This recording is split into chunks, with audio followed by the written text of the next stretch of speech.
अस्सलामुअलैकुम दोस्तों, कैसे हैं आप दोस्तों। मेरा नाम है Mohammad Bilal. Unique air cool and services channel पे आपको खुश आमदीद कहता हूं। दोस्तों, आज की वीडियो में हमने ये देखना है कि कोई भी डीसी इन्वर्टर रेफ्रिजरेटर हो तो उसमें थर्मोस्टेट का क्या किरदार है, और जो मैनुअल रेफ्रिजरेटर्स हैं उनका जो थर्मोस्टेट है वो 1 पे फुल होता है या 7 नंबर पे फुल होता है। एक तो ये सवाल है। दूसरा सवाल ये है कि हमारा जो रेफ्रिजरेटर है वो किस मौसम में किस थर्मोस्टेट पे सेट करना चाहिए।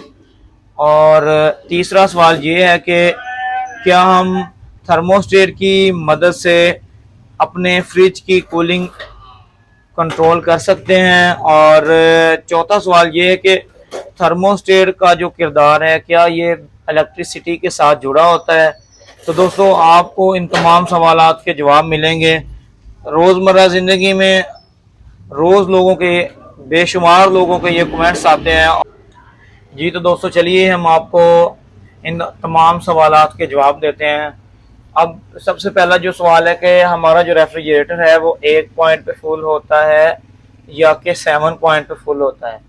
तो दोस्तों, और इसके अलावा ये जो डॉट का पॉइंट है, ये मिनिमम का जो पॉइंट है ये किस लिए होता है, और अगर इस पॉइंट पे हम थर्मोस्टेट को सेट करेंगे तो क्या हमारा जो रेफ्रिजरेटर है वो कूलिंग करेगा। और रेफ्रिजरेटर का जो थर्मोस्टेट है इसका जो सबसे पहला वाला पॉइंट है जहाँ से ये स्टार्ट होता है, जैसा कि आप अभी देख रहे हैं इसके ऊपर काउंटिंग लिखी हुई है 1 से लेके 7 पॉइंट तक। ठीक है जी। और 7 पॉइंट के अलावा ये एक डॉट है। ये डॉट बेसिक, जब भी कोई रेफ्रिजरेटर आप इस डॉट पे रखेंगे, इस निशान पे रखेंगे, तो रेफ्रिजरेटर थर्मोस्टेट से ऑफ हो जाएगा। ना ही उसमें कंप्रेसर ऑन होगा और ना ही उसमें जो ये जो बल्ब लगा होता है, लाइट लगी होती है, ये ऑन होगी। सबसे पहले वाले सवाल का जवाब है कि रेफ्रिजरेटर 1 पॉइंट पे फुल होता है या 7 पॉइंट पे। तो दोस्तों, 1 पॉइंट पे थर्मोस्टेट का ये नॉर्मल टेम्परेचर है जो कि हमें नवंबर और दिसंबर वगैरह में सेट करना चाहिए। ये मौजूदा सर्दी की सूरत हाल मौसम के लिहाज से ये हमें जनवरी फरवरी तक भी ये पॉइंट यूज़ करना पड़ता है। इसके अलावा दोस्तों, ये जो 2 नंबर पॉइंट है, पॉइंट 2 है, ये हमें सेट करना चाहिए टेम्परेचर के हिसाब से। तो टेम्परेचर के हिसाब से तकरीबन मार्च में ये 2 पॉइंट आप यूज़ कर सकते हैं। उसके अलावा अब मैं बात करता हूँ आपको 7 पॉइंट पे। अगर हम 1 पॉइंट पे रखेंगे तो हमारा जो रेफ्रिजरेटर है वो बिल्कुल नॉर्मल होगा, और अगर 7 पे रखेंगे तो हमारा जो रेफ्रिजरेटर है वो फुल स्पीड पे चलेगा। उसमें ये समटाइम्स ही अपनी कूलिंग ऑटोमेटिक कंप्लीट करेगा और ऑटोमेटिक कंप्रेसर को ट्रिप करवा देगा। अब आपका जो दूसरा सवाल है कि हमारा जो रेफ्रिजरेटर है वो किस टेम्परेचर पे बेस्ट है। तो दोस्तों, ये जो 3 और 4 नंबर का पॉइंट है, चाहे जितनी मर्जी गर्मी हो, जितना मर्जी बाहरी टेम्परेचर हो, तो आपने 3 और 4 टेम्परेचर के दरमियान अपना जो रेफ्रिजरेटर है ये सेट कर देना है। जैसे कि जैसे जैसे टेम्परेचर अभी, अगर आपका टेम्परेचर 10 से 15 के दरमियान में है, आउटपुट टेम्परेचर जो सीजन का टेम्परेचर होता है, तो आपने अपना जो रेफ्रिजरेटर है वो 1 से 2 पॉइंट के नज़दीक रखना है। और जैसे ही आपका टेम्परेचर बढ़ेगा 20 से 30 पॉइंट के दरमियान, तो आपने अपने रेफ्रिजरेटर का जो टेम्परेचर है वो रखना है 2 नंबर से 3 नंबर के दरमियान।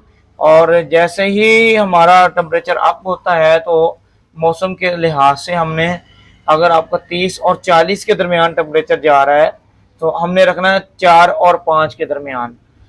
अगर हमारा रेफ्रिजरेटर फिर भी हमारी रिक्वायरमेंट के मुताबिक कूलिंग पूरी नहीं कर रहा तो हमने क्या करना है जी, हमारा जो थर्मोस्टेट है उसका जो टेम्परेचर है वो हमने 5 और 6 के दरमियान में सेट कर लेना है। ये तभी आपने सेट करना है जब हमारा आउटपुट टेम्परेचर हो 40 और 50 के दरमियान। और अगर आप फुल अपने कंप्रेसर को नॉन स्टॉप चलाना चाहते हैं, ये 24 घंटे चलता रहे, ना दिन को स्टॉप हो ना रात को स्टॉप हो, तो फिर आपने 7 पॉइंट पे अपना टेम्परेचर सेट कर लेना। अच्छा दोस्तों, ये एक तो ये मैंने आपके सवालात के जवाब दिए। दूसरा ये है कि रेफ्रिजरेटर्स हैं, टच रेफ्रिजरेटर्स हैं, उनका जो स्लोएस्ट पॉइंट है वो 1 नंबर पे है या 7 नंबर पे है। तो दोस्तों, ये जो मैनुअल रेफ्रिजरेटर है इसका जो एक पॉइंट है ये सबसे स्लोएस्ट है, सबसे नॉर्मल टेम्परेचर, सबसे नॉर्मल पॉइंट है।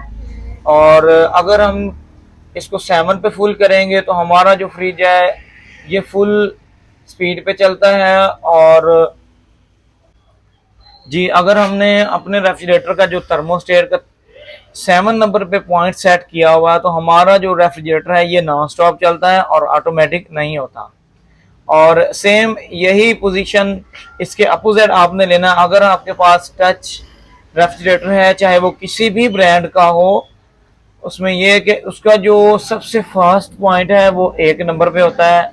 और ऑटोमेटिक जो सिस्टम टच रेफ्रिजरेटर में काम करता है वो अगर आप 7 नंबर पे रखेंगे तो वो इसके अपोजिट 1 नंबर पे होगा। समझाने का मतलब ये है कि अगर मैनुअल जो रेफ्रिजरेटर है ये आपने 7 नंबर पे सेट किया हुआ है तो ये फुल है। और अगर आपके पास टच रेफ्रिजरेटर है, डिस इन्वर्टर रेफ्रिजरेटर है, तो अगर आपने वो 7 नंबर पे सेट किया हुआ है तो वो 1 नंबर पे है। तो ये दोनों एक दूसरे के अपोजिट काम करते हैं। मैं उम्मीद करता हूँ मेरी वीडियो आपके लिए अच्छी साबित होगी। इसके अलावा बहुत से लोगों के ये सवाल होते हैं कि हमें कैसे पता चलेगा जी हमारा जो रेफ्रिजरेटर है वो ऑटोमेटिक हो रहा है या नहीं।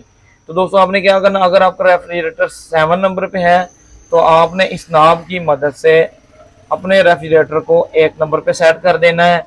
जैसे ही आप 1 नंबर पे सेट करेंगे तो यहाँ पे जो मोटी मोटी आइस आती है इस नीचे वाली प्लेट पे, अगर नया रेफ्रिजरेटर नया मॉडल है तो उसमें ये वाली जो प्लेट है वो अंदर वाली साइड पे दी गई है। तो आपने इसको क्या करना है जी, इस प्लेट पे बर्फ नहीं आनी चाहिए। मोटी मोटी जो बर्फ होती है 2-2 इंच 3-3 इंच की, तो इसका मतलब ये आपका जो रेफ्रिजरेटर है वो ऑटोमेटिक नहीं हो रहा। तो अगर आपने 7 नंबर से 1 नंबर पे अपना रेफ्रिजरेटर सेट किया है और नीचे वाली प्लेट पे जो बर्फ है वो मेल्ट होना स्टार्ट हो गई है तो आपका जो थर्मोस्टेट है वो काम कर रहा है ऑटोमेटिक। ये आप देख रहे हैं टेम्परेचर कंट्रोलर्स लिखा हुआ है, इसका मतलब है कि आपका जो रेफ्रिजरेटर है वो आप अपनी मर्जी से सेट कर सकते हैं। हाई स्पीड पे भी चला सकते हैं। अगर आपके रेफ्रिजरेटर में बहुत ज़्यादा सामान पड़ा हुआ है ऊपर या नीचे, तो आप अपने रेफ्रिजरेटर का जो थर्मोस्टेट है वो अपनी मर्जी से सेट कर सकते हैं। अब आपके जहन में आ रहा होगा कि अगर हमारा रेफ्रिजरेटर खाली हो तो क्या हमारा रेफ्रिजरेटर थर्मोस्टेट से ट्रिप करेगा। दोस्तों, थर्मोस्टेट का जो ताल्लुक है वो कूलिंग से है। चाहे आपका रेफ्रिजरेटर फुल है चाहे खाली, अगर तो आपके रेफ्रिजरेटर के अंदर बहुत ज़्यादा सामान पड़ा हुआ तो फिर टेम्परेचर पूरा करने में ऑटोमेटिक होने में काफ़ी ज़्यादा टाइम रिक्वायर्ड होता है। अगर आपका रेफ्रिजरेटर खाली है तो चाहे आपने 1 नंबर पे सेट किया हुआ है या 4 नंबर पे या 5 नंबर पे, तो ये ऑटोमेटिक होता रहेगा, जल्दी ही चलेगा और जल्दी ही ट्रिप होगा।